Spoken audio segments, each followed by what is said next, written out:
My name is Laird Klingler. I'm a librarian with the Cornish Historical Society. We're here at the History Center to interview Jim Atkinson, a former president of the Society. The date is June 22nd, 2017. Billy Scharf is doing the filming.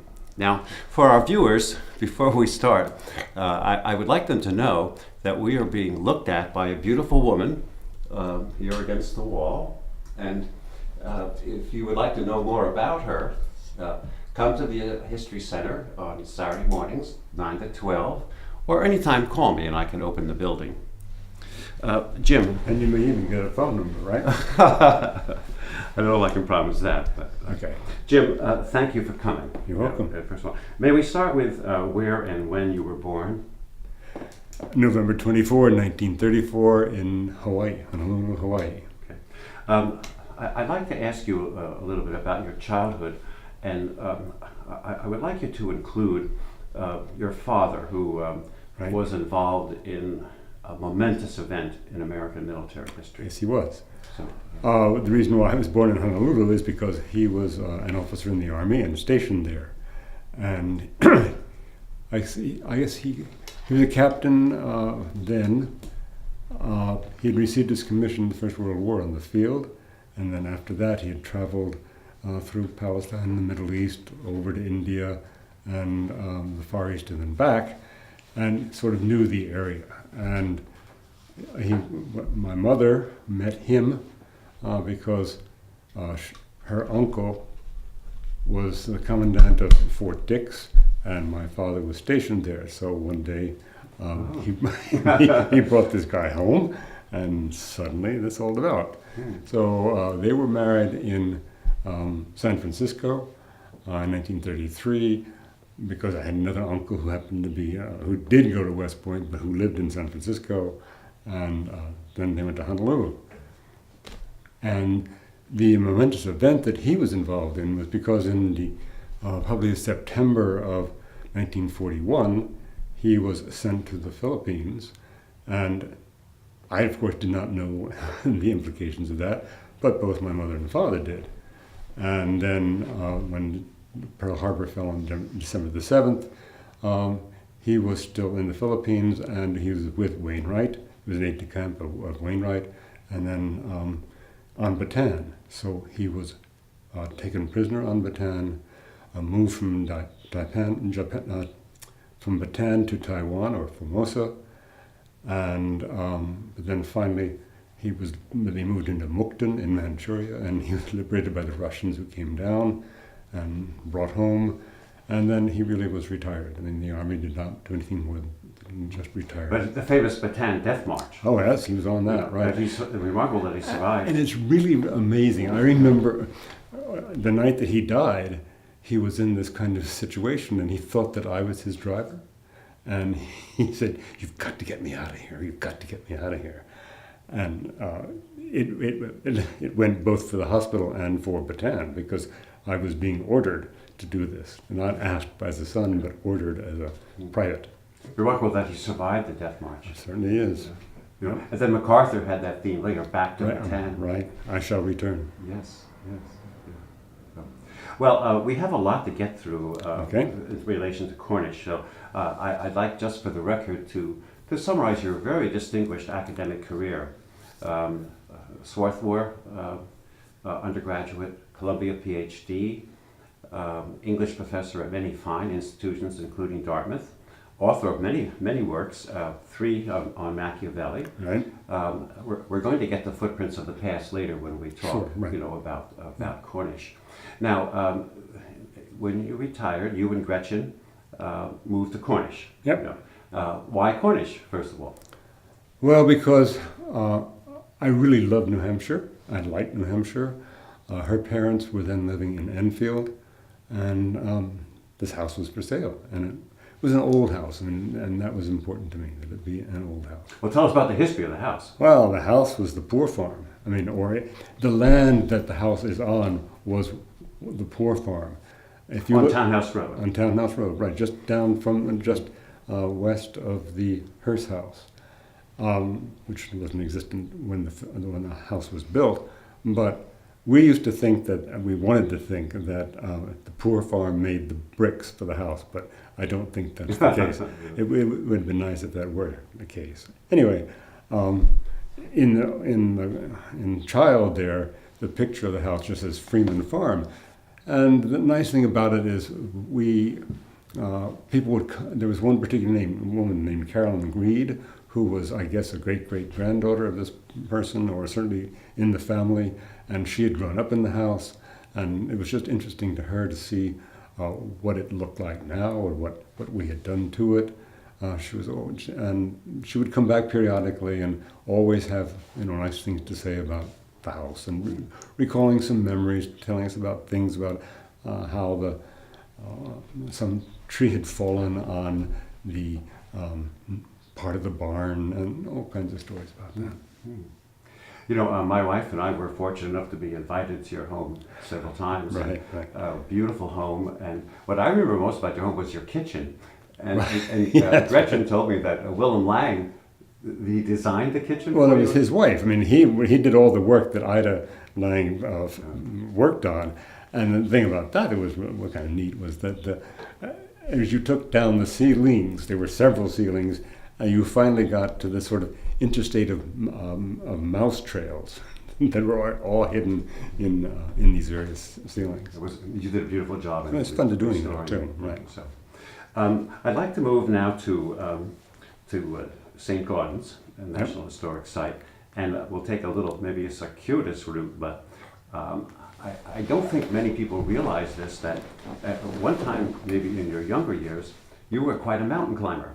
Oh, yes, yeah. And right. I remember you saying at one time that your goal was to climb every mountain in New Hampshire. I did that. And you did that. While we were here, yeah. Yeah. Well, tell us about what mountains you climbed, and tell us. We climbed them all. Well, we climbed all not every mountain in New Hampshire, every mountain over 4,000 feet. And I remember we went to a kind of celebration when you got a certificate, and there were many, many other people there who had done this.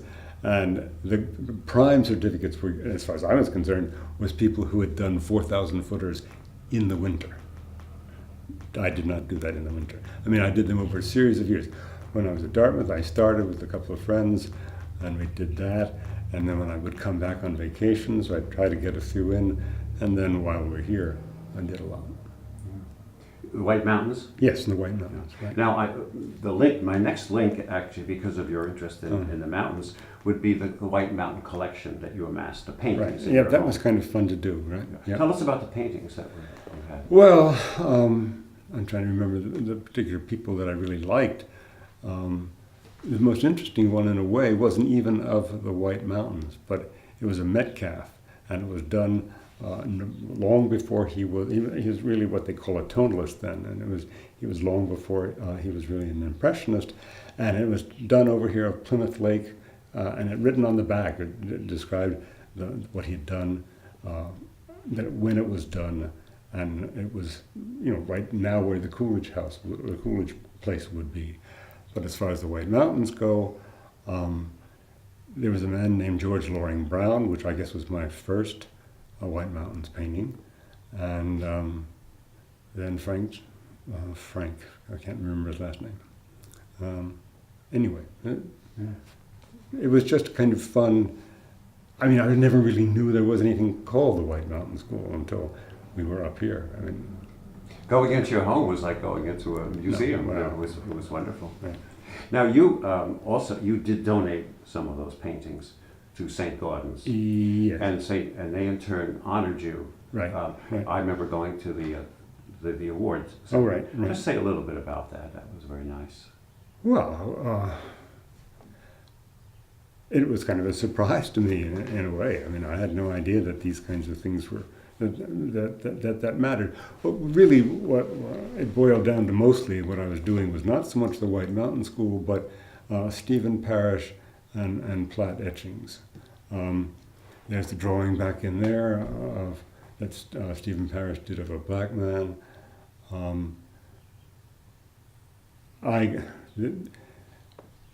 I guess it was Virginia Colby who really introduced me to a woman named Rona Schneider, who was doing what they call a catalogue raisonné of Stephen Parrish's etchings.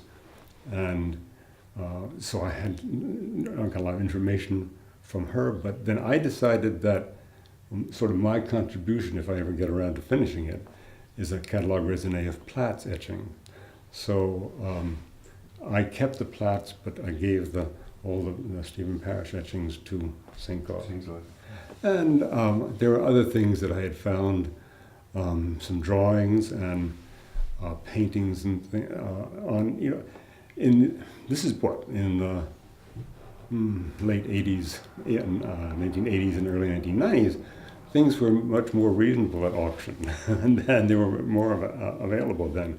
I mean, we would go, I went with Virginia Colby. I guess my first Stephen Parrish etching was someplace way down in Massachusetts. And Virginia, I would never go in there, but she said, we gotta go. So we did, and I don't think she got anything, but I found a Platt etching then, and maybe a Stephen Parrish etching.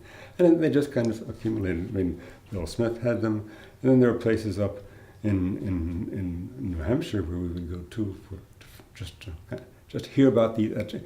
There would be these auctions that there would be. There was a magazine, a weekly magazine, and they would list auctions, and often they would tell you whom they were exhibiting or whom they had for sale. And well, that was very nice. I mean, that was an honor that the historic site gave you. That was very nice. You know, you also, in terms of the schools here in Cornish, you are involved in a history award that's given. Right. Would you explain that? Well, it's just important, I think, it's just interesting to me that Cornish history is a part of every kid's education that goes through the Cornish schools. They have to learn about it. And they are brought here, and they're led on a tour around town, and this place is open for them. And so that in order to kind of encourage just an interest in history and social science and these kinds of things, the society decided that they would offer a book each year at graduation to the 5th, 6th, 7th, and 8th grader. And I guess this is about the 4th or 5th year that we've been doing that. And what's really interesting is to go to a bookstore and say, fortunately, the teachers here say, okay, this kid is in the 8th grade, is really interested in, and then I try to find something that matches that. And the most interesting thing in a way was this year there were 2 students who were interested, one specifically in Cornish history and the other in local history, not necessarily Cornish. And doggone it, if that we went to the Norwich bookstore, and the woman there said, just the book.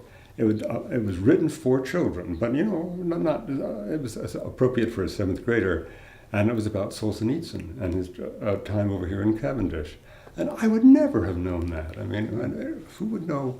I mean, when you're faced with trying to find something for a kid who's interested in local history, there's New Hampshire, there's Vermont, but Solzhenitsyn is kind of an interesting person anyway. So you're the person that representing the Historical Society who goes out and acquires these books. Yeah, right. Yes, yeah. And every year? Yep. For every, which grade? I mean, well, 5th, 6th, 7th, and 8th grade. That's quite a number of people. I mean, students. Yeah. I mean, it's what they do is I always ask Neil Lawrence for some help, and then she goes and contacts the teachers, and they say, well, the most interested student or the best student or whatever is X, and that person is interested in these kinds of things. So I try to match that, but it's not always easy. I mean, somebody this year or last year was interested in President Lincoln, assassinations of either Lincoln or Kennedy. And doggone it if that bookstore up there didn't have a book about both Booths, John Wilkes Booth and his brother, the actor, and pitched for these kinds of for these students. I mean, for young adults, that kind of thing. It's fascinating. It's very good of you to do that, and of the Historical Society. Yes, it is. Yes. Yeah.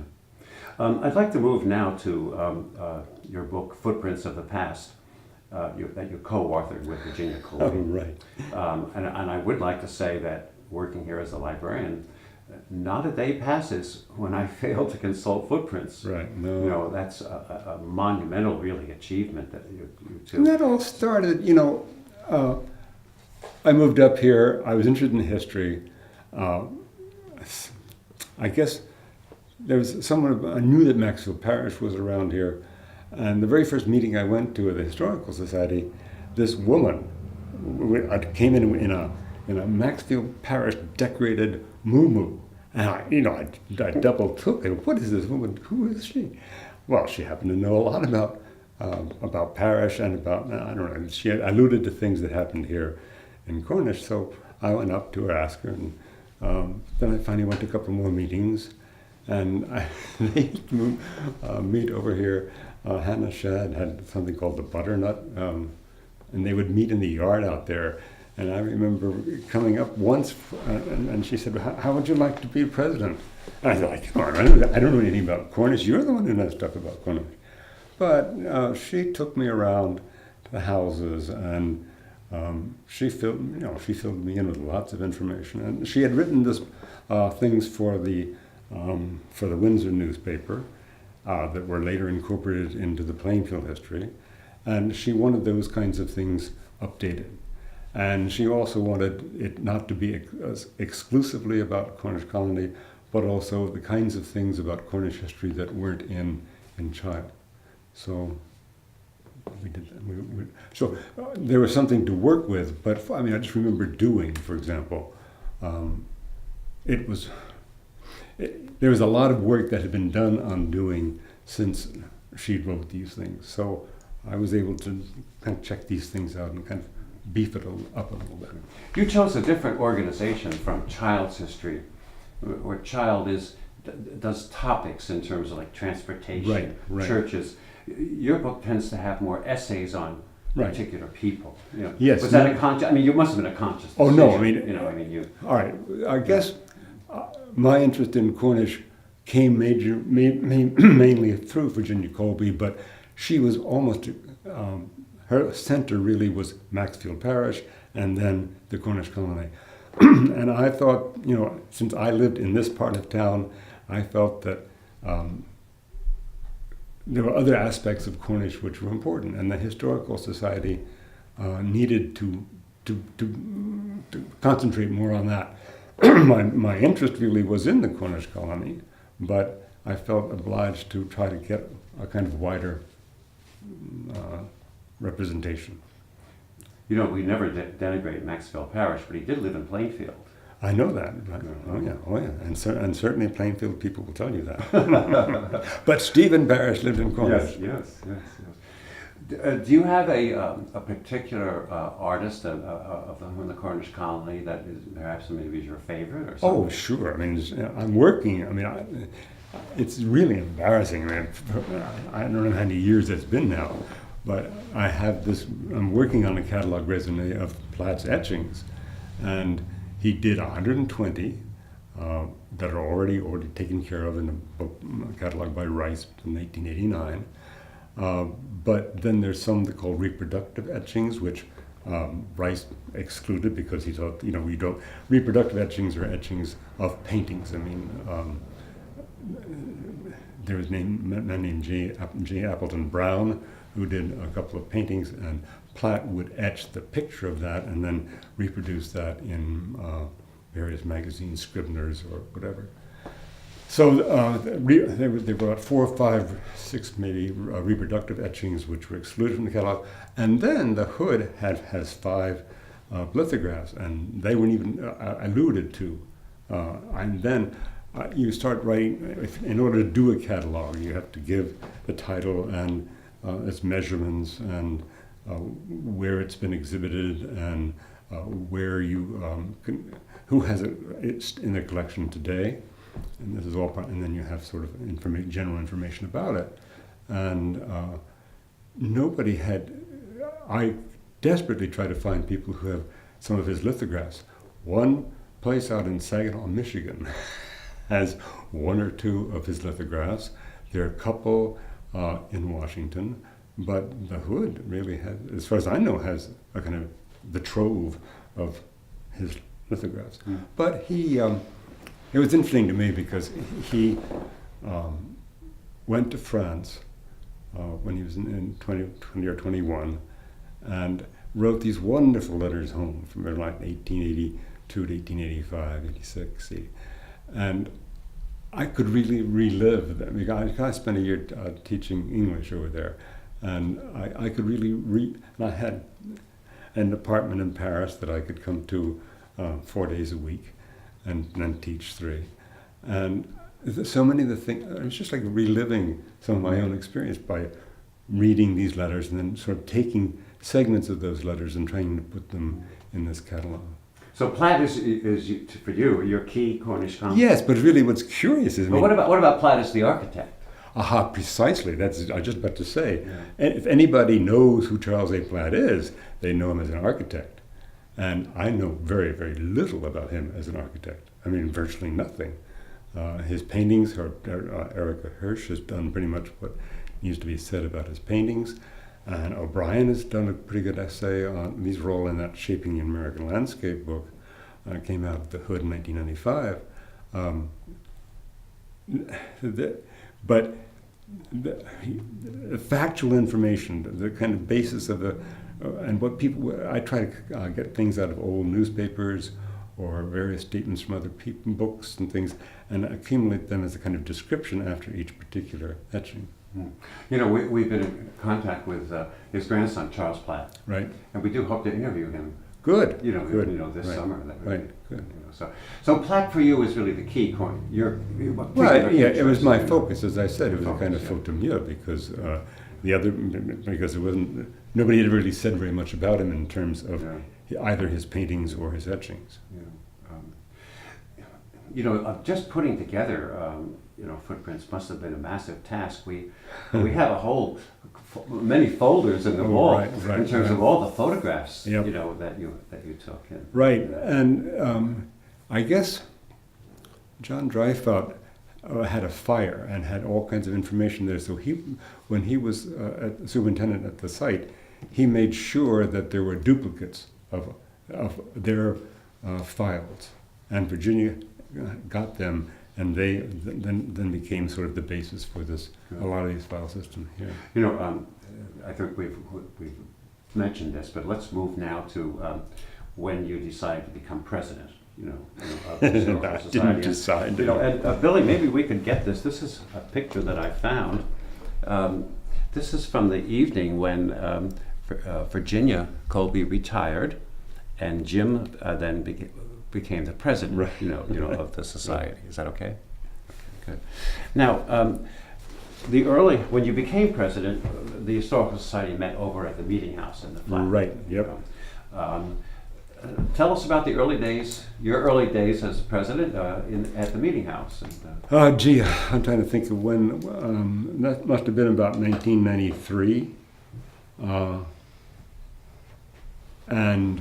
Honestly, I would have to check the records to see whom we had as speakers. I don't really remember the meetings, but we'd always manage to have a cookie display or some refreshments in the back room there. Hannah Shad, wasn't Hannah always responsible for that? Hannah was, yes. I know Gretchen helped, Oh yeah, yes. Absolutely. And everybody, Gretchen hates that place over there because it's so dark. And you can't see what's going on up in. She hates it because she couldn't knit well. Well, that's right. And there's also that possibility too. Right. I'm sure she won't mind me saying that. No, she won't. She'd be the first to tell you that. We have through some of our VHS tapes, recordings of the meetings. Ah, yes. You would always announce in the beginning, acquisitions that the society. Oh, right. Yep. So now in 1995. I'm sorry. Yes, 1995. The select board moved over to the new office on Townhouse where this became available. Yes. Now, give us a little bit of the background how the decision was reached that we would move from the Meeting House to here. Well, I was thinking about that. I honestly don't. I'm sure we didn't ask. I think maybe the selectmen said, "Would you like?" to use this building to hold your meetings and things. And we had so many things were, I mean, you have discovered all kinds of things over there in the back room of the meeting house. But I knew that they were there, but I really didn't know what they were. And I thought, well, I don't know that this is such a good place for meetings, but it would be a nice place if we could put some of our display, some of our acquisitions here. And they agreed. And then, of course, the society, the group had to figure out how we were going to do this, how we were going to manage. So we had a little campaign. I'm sure you remember licking envelopes and sending you and Evelyn. Applying for grants. Right, applying. Oh gosh, applying for grants. I hate doing that. And then, well, I guess we felt we had enough money to start. So Fred Shad did a lot of the exterior work. He was very painstaking about. For example, if you'll notice that the frames of the windows are black, and he realized that was conventional in the 1880s, because this is a building, the records building was in 1880 or 1881, and it was conventional to do that, and so that's why we have black frames as opposed to white frames around the windows. That made me think of something else. Oh, and then Joan Littlefield, she was the one who really decorated this place. I mean, this rug is hers, that desk is hers. It would never have been as nice a place to walk into had it not been for what she did. Fred worked very hard, both inside and outside. I'm embarrassed to, and I don't remember the name of the person, and I know it's a Cornish person who was specified in plaster and did these ceilings. And we recently had to repaint them. And I remember I was still around here then, and I got some help from Dale Rook to paint these things. But the building, I mean, I think it's nice. I mean, it's a records building originally, and it's a records building now, and that kind of correlation, I think, is good. You're very kind to cite other people, but I think it has to be said that you are the person responsible for this building, and responsible for the Historical Society collection here. And I see your footprints every time I come here. Really, right. You devoted so much, and you are the person responsible for this building. Well, thank you. And there was a lot of work. I mean, for example, the heat even. Oh, right. Yes. Humidifier. I mean, there were so many things that. And there are kinds of things that you have to think about.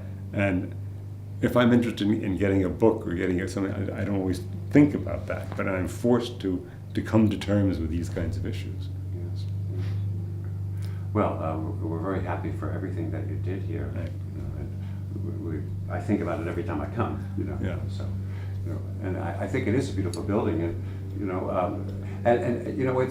it's nice when people come. Sometimes they'll say, "Oh, I came here when the town office was here." Right. Right. Or and the back room where the jail was. Bernice Johnson, was the town clerk, so they remember going back there. Right. And Bernice is, another person who really helped key me into the areas of the flat, of the issues of the flat and the history of the flat, was Bernice Johnson. And had it not been for her, really, she was really very important in reminding me and finding things that were associated exclusively with the flat as opposed to the colony. And I really respect that.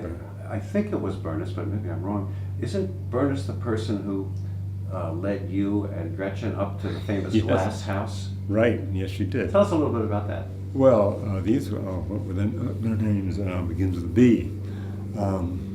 Who had a glass house up the Barretts. Barretts, right. He was apparently, I guess the firm was somewhere in Ohio and went to, John Mansfield bought them out, and he was free to roam around here in shorts and probably not even a t-shirt then, and sort of set a lot of the colonists on their ear to watch this man do it.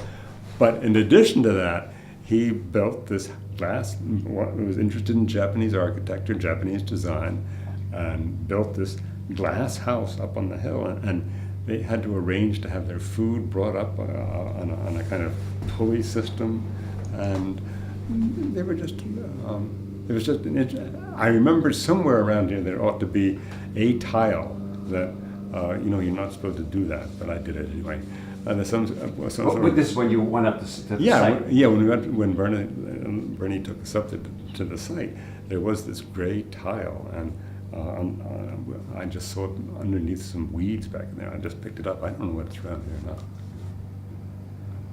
Well, from what I've read, that when he first came here, he lived in a teepee, and that he was responsible for bringing in the librarian, paid for the librarian to come. Yes. And then I think she was either Sarah Lawrence or a Skidmore graduate or something, and she said, "I'm not living in a teepee." So then he built a glass house. Oh, really? I think that's the background to that. The only other person I knew. But we have pictures of this, in our old photographs. Oh, yes. Absolutely. Right. Around. Yep. So, Yep. You did talk before about about your work on the Platt etchings. Billy, just quickly just scan so that people know, when they come. This one up here, the gray one, the second one in, that is done of a Scutney. It's just called The Mountain, and it's practically one of the last ones he did. And he really wasn't doing etchings anymore then. We have more in the vault too. Oh yeah, and those two over there, one is done for a book that he did. These two up here, of a book he did, a Spanish guidebook, picture book kind of thing in the 1880s. So is your goal that you eventually then will publish then? Well, if you can find somebody who wants to publish this sort of thing. So what will be a bibliography of? No. Okay, I have about, on a computer, I have about 100, 110 pages of just chronology, what he did, what happened to him in a specific year, for the early 1880s, letters back home. Then that part is just called the documentary history of Platt's etchings, and then anything after that. Then I list anything that magazine or descriptions or reviews of the show, the various exhibitions, and then the first part of it, for each of those 120 etchings, there is a listing describing them. I mean, you don't need to know. Can you include any pictorial aspects? Oh, I certainly hope so. I mean, because what's fascinating is the Addison Gallery has the various states, and it really is interesting to watch how a published state like that one of the mountain up there goes through various transmogrification, it goes through various steps to become that, so that you can see how the artist is thinking, what sort of things need to be emphasized or played down. It's just, it's sort of seeing the artist at work through these various kind of proofs before you get to that. And that's what's going to be a problem trying to get it published, because there'll be a lot of photography necessary for that.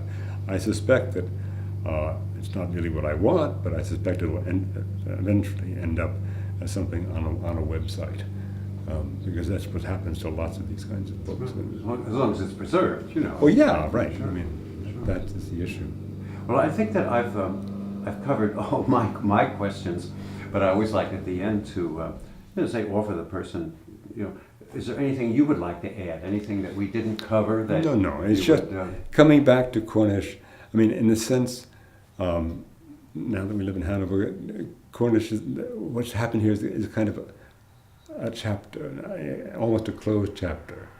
And every time, I mean, just tonight, coming down, you pass the recycling center, you come around that curve, and there's this beautiful, beautiful valley, and the spire and the buildings. I don't know. I really have a very warm spot in my heart for this place. Well, I think that's a nice way to end. Okay. Well, thank you very much. You're welcome. And Billy, as we always say at the interviews, well, Billy, that's a take.